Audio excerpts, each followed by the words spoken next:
Praise the Lord, hallelujah. പ്രിയമുള്ളവരെ, ഒരു നല്ല ദിവസം ആശംസിക്കുന്നു.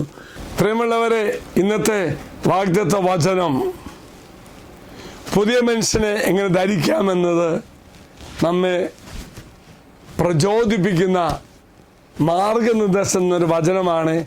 വചനം ഇപ്രകാരമാണ്. എഫേസ്യസ് ലേഖനം 4-ാം അധ്യായം 22 മുതൽ ഉള്ള വാക്യങ്ങൾ. നിങ്ങളുടെ പഴയ ജീവിതത്തിൽ നിന്നും രൂപം കൊണ്ട വഞ്ചന നിറഞ്ഞ ആസക്തികളാൽ കലുഷിതനായ പഴയ മനുഷ്യനെ ദൂരെ എറിയുവിൻ.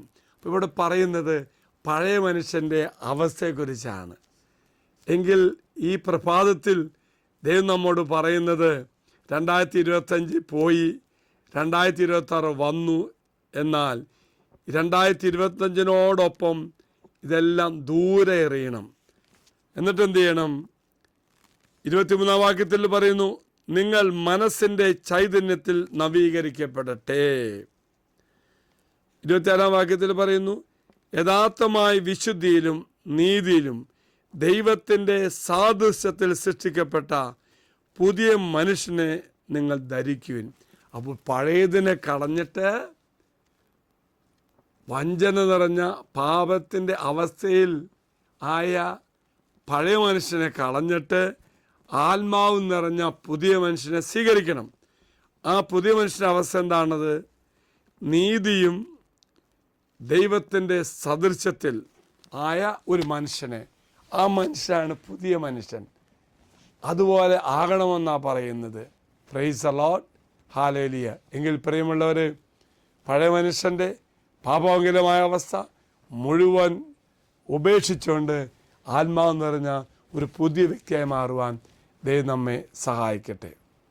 പ്രിയമുള്ളവരെ, നിൻ്റെ പഴയ ജീവിതത്തിൻ്റെ എല്ലാ അവസ്ഥകളും ഈ വാഗ്ദത്ത പേടകത്തിലേക്ക് സമർപ്പിക്കുക.